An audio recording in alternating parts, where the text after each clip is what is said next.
والحمد لله رب العالمين والصلاة والسلام على سيدنا محمد وعلى آله حق قدره ومقداره العظيم ورضي الله تعالى عن أصحاب رسول الله صلى الله عليه وسلم. يا همة الشيخ احضري لنا بهذا المحضر ولتعطفي بنظرة تأتي لنا بالزفر. سبحان ربك رب العزة أما يصفون وسلام على المرسلين والحمد لله رب العالمين. Alhamdulillah, une autre fois nous rendons grâce à Allah subhanahu wa ta'ala. Nous sommes à l'an 2020, Inch'Allah, et pendant le mois sacré du Ramadan. Depuis le début de ce mois, nous avons commencé, Inch'Allah, le commentaire traditionnel que nous avons adopté autour de Ruh al-Adab. On avait introduit Ruh al-Adab par l'auteur de Ruh al-Adab qui est Cheikh Ibrahim Niass lui-même. On a donné le lieu de la naissance de Cheikh Ibrahim Niass quand on a dit qu'il est né à l'an 1900 et il est né au Sénégal dans un petit village qui a été fondé par son père qui s'appelle Taïba Niassène. Ce village se trouve dans le Sine Saloum. Et Cheikh Ibrahim Niass, radiyallahu ta'ala anhu, comme nous l'avions dit, quand il a eu 21 ans déjà, il a offert à l'humanité son premier ouvrage qui a porté le nom de Ruh al-Adab, lequel livre nous sommes en train de commenter aujourd'hui.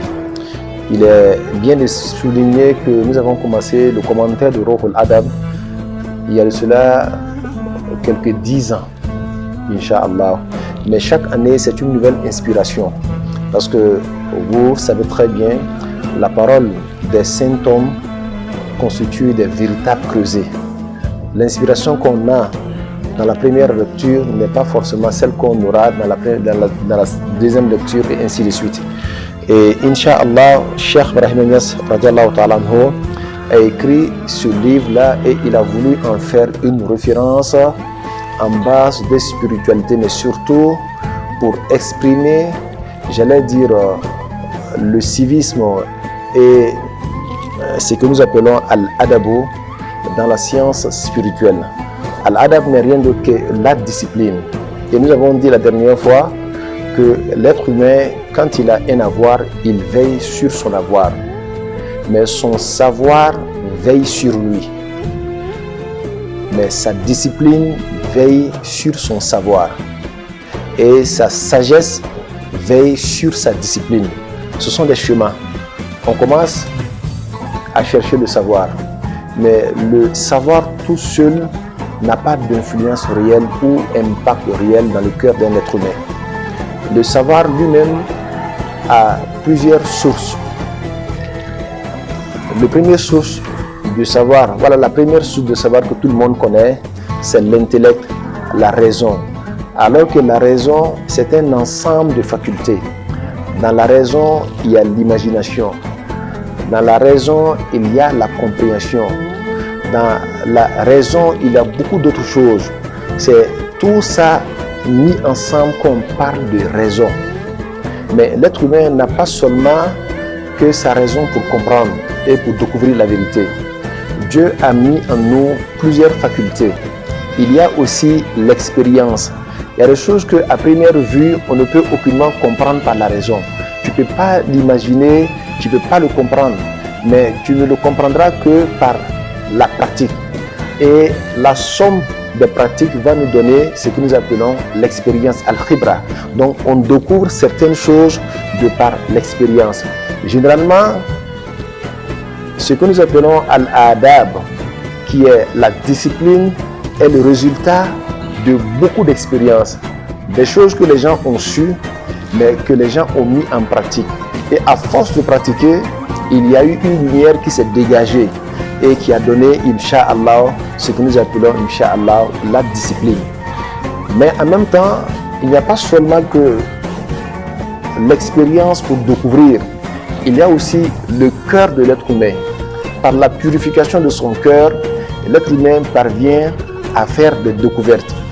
On a des personnes qui sont dans nos villages, qui n'ont jamais été à l'école, qui ne savent ni lire, ni écrire, mais ces personnes ont appliqué tellement les actions de purification en elles-mêmes qu'elles parviennent à te dire que l'homme là, il est bon alors qu'ils ne l'ont même pas côtoyé. L'homme là, il est mauvais alors qu'ils ne l'ont même pas côtoyé. mais juste son cœur lui dit et lui donne des informations sur l'homme qui est assis. Et ce qu'ils vont en déduire tombe exact sur la réalité de l'homme. Alors donc, le cœur en islam aussi est la plus grande faculté même de découverte. C'est avec le cœur qu'on parvient à découvrir Allah subhanahu wa ta'ala.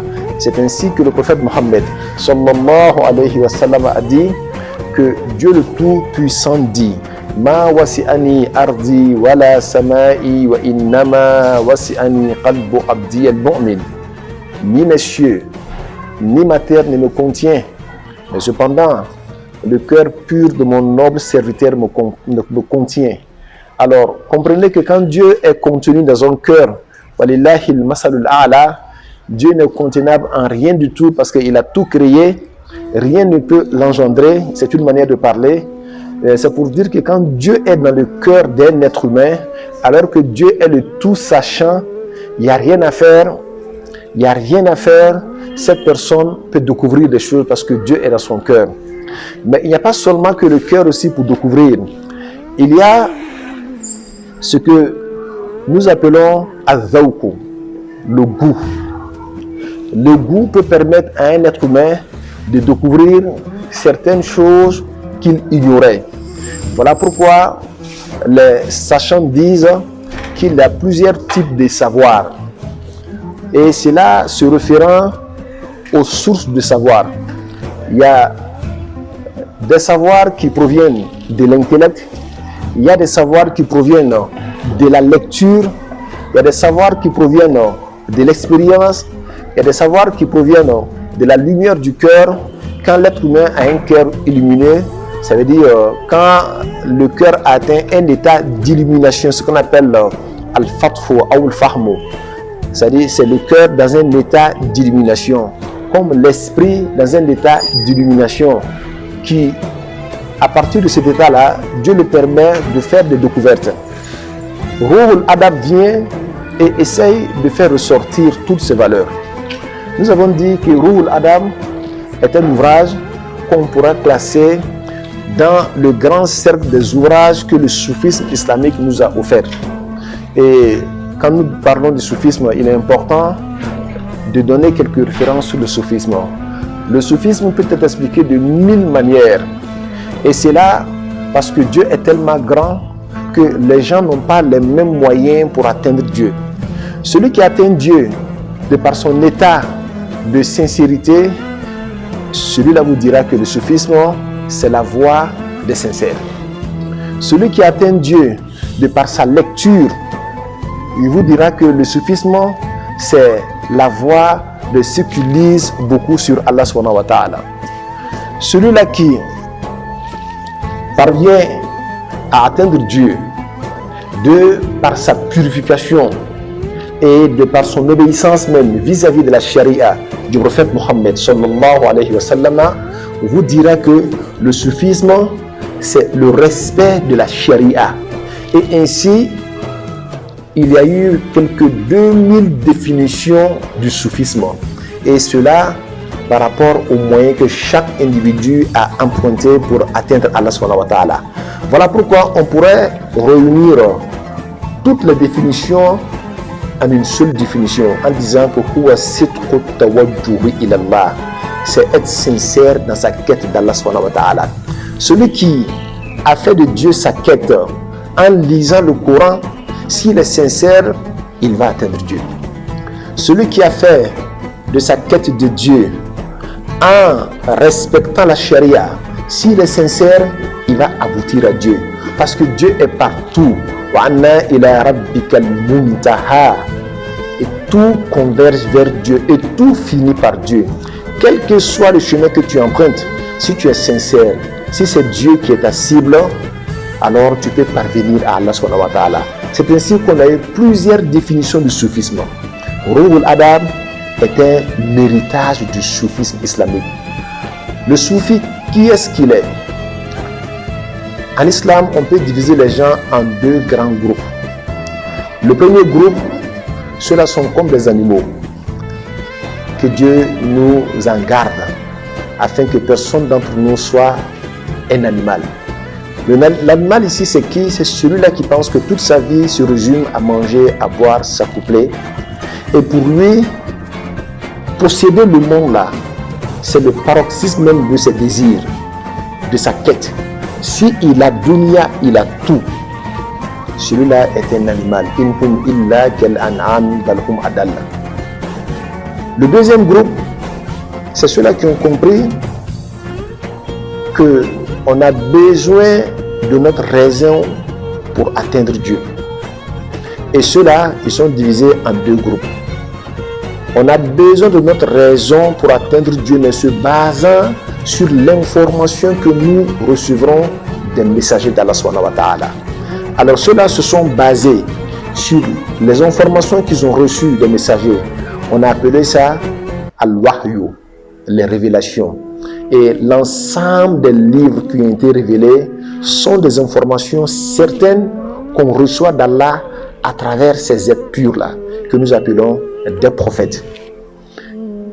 Avant de donner plus de détails sur ce premier groupe-là, il y a un deuxième groupe, c'est-à-dire dans ce grand champ, qui ont pensé que seule la raison suffit.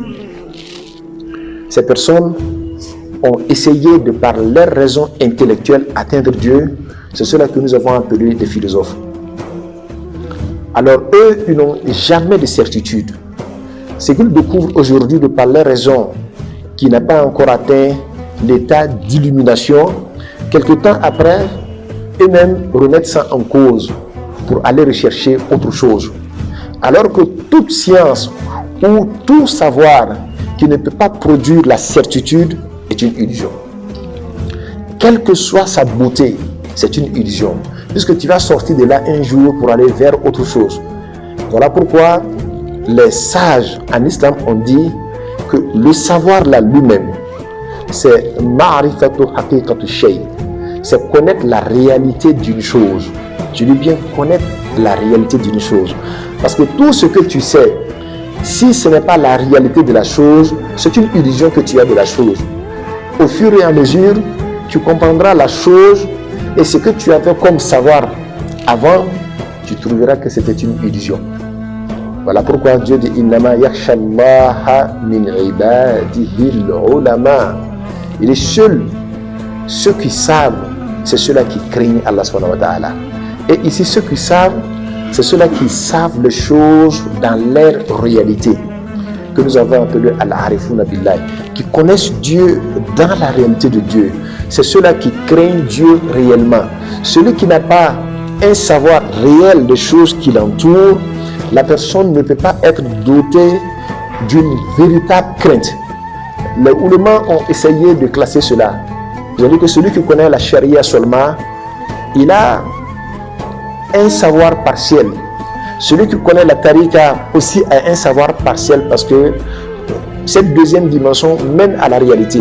Mais celui-là qui connaît la réalité des choses, il a l'entièreté du savoir. Alors donc, le deuxième groupe qui est divisé en deux sous-groupes, ceux-là qui se sont appuyés sur leur intellect, sur leur esprit d'analyse seulement, la plupart du temps sont devenus des philosophes. Et leur science n'a pas abouti à une certitude. Mais ceux-là qui se sont dit, nous ne pouvons aucunement nous baser sur notre intellect seulement. Ces prophètes qui sont là ont reçu l'information de Dieu qui est la véritable certitude. Alors donc, prendre le savoir à partir de cela, on a une garantie que ce que nous allons recevoir de là est de la certitude. Alors ceux-là ont essayé d'appliquer tout ce que ces prophètes-là ont dit afin d'élever l'état de leur cœur à l'illumination de leur cœur. Et du coup, cela, la porte du véritable savoir leur a été ouverte. Ruhul Adab va essayer de planer autour de tout cela. Mais les véritables soufis, c'est ceux-là qui se sont appuyés sur l'information qu'ils ont reçue des messagers d'Allah, des prophètes, mais qui ont mis en application ce que les prophètes ont donné pour élever leur état spirituel à l'illumination, leur état intellectuel à l'illumination afin de recevoir de Dieu. Et si tu ne me fais pas confiance, lis le verset qui dit Wattaqullaha wa yu'allimukumullah. Craignez Dieu et Dieu vous enseignera. Craignez Dieu en mettant en application tout ce que vous avez reçu comme information venant des prophètes. Appuyez-vous sur votre raison pour que votre raison vous élève à l'illumination, afin que cela descende dans votre cœur en purifiant votre cœur. Et en ce moment-là, dans un état d'illumination, vous allez recevoir l'enseignement d'Allah subhanahu wa ta'ala. Alors donc, la tariqa Tijaniya est du grand groupe soufi.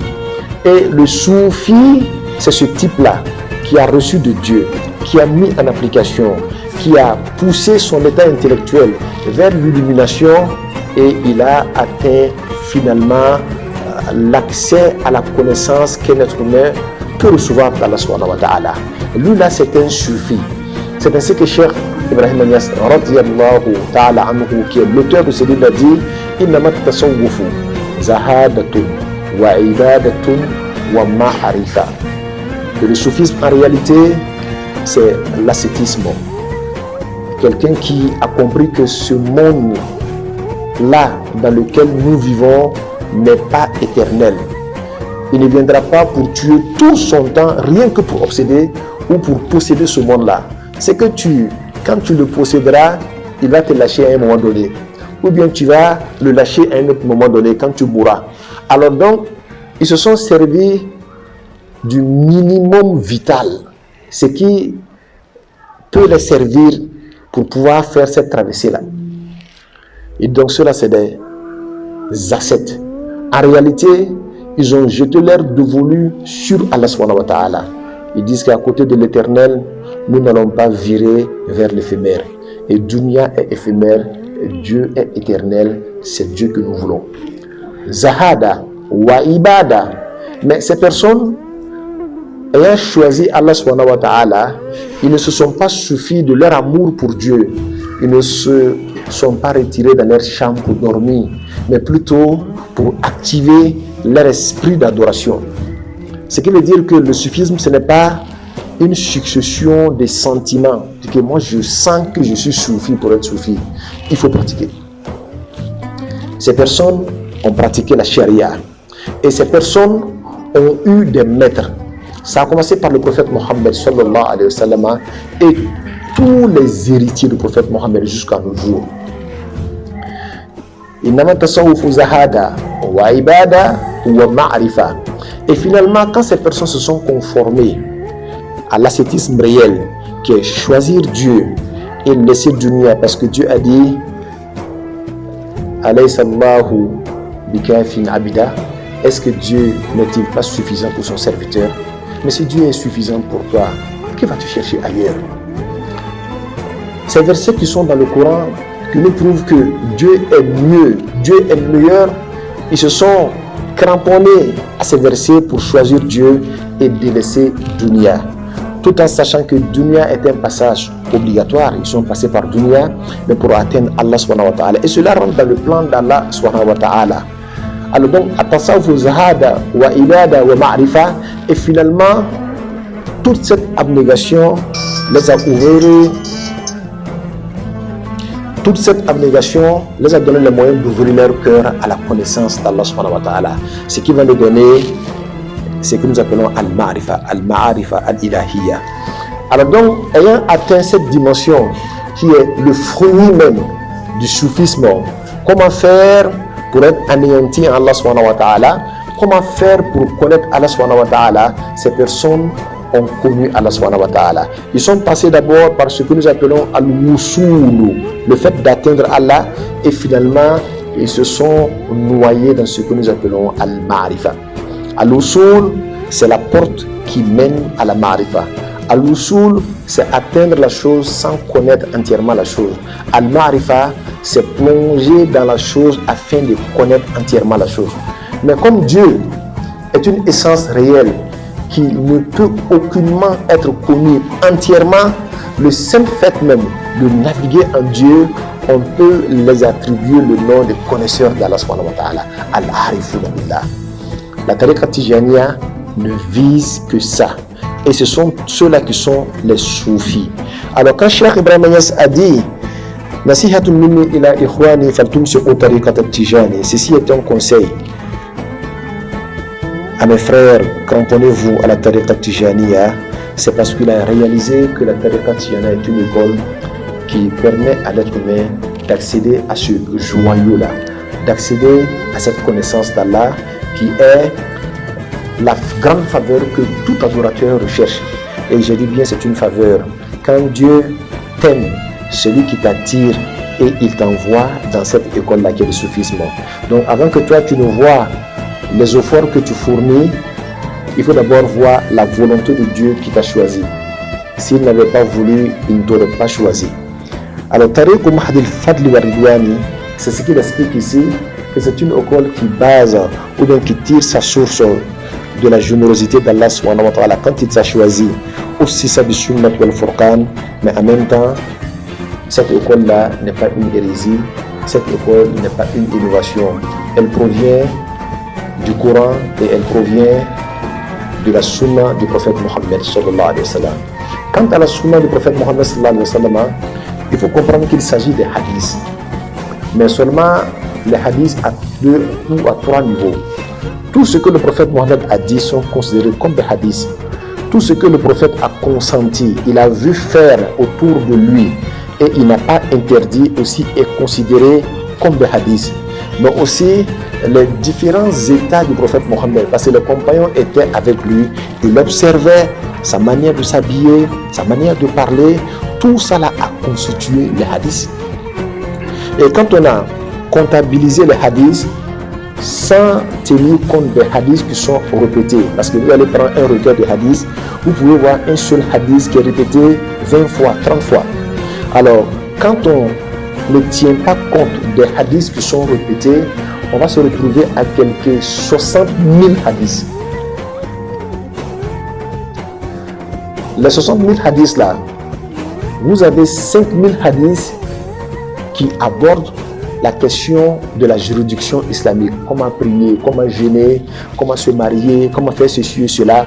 Tout ça va se retrouver dans 5000 hadiths. Il va rester combien de hadiths? 55 000 hadiths. Tous les 55 000 hadiths là n'abordent que les valeurs morales. Tous les 55 000 hadiths n'abordent que les valeurs morales. On a même l'impression que le cœur de la religion, c'est les valeurs morales. Et que le culte n'est venu que pour nous aider à nous fondre dans les valeurs morales. Et quand un prophète vient parler, c'est justement donner un enseignement. Et cet enseignement est basé sur les valeurs morales. Ne volez pas, ne mentez pas, soyez juste, soyez bon. Quand vous regardez tout ça, ce ne sont que des valeurs morales. Donc on a quelques 55 000 hadiths qui n'abordent que ça. Alors que les hadiths ne sont rien d'autre que l'interprétation du Coran. Tout ce que le prophète a dit là, c'est en guise d'interpréter la volonté de Dieu dans le Coran.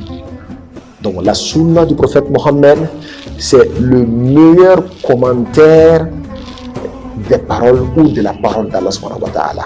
Alors donc sur ce, nous allons nous arrêter, Inch'Allah. Demain nous allons continuer. Subhana rabbika rabbil izzati amma yasifuna wa salamun ala al-mursalina walhamdulillahi rabbil alamin.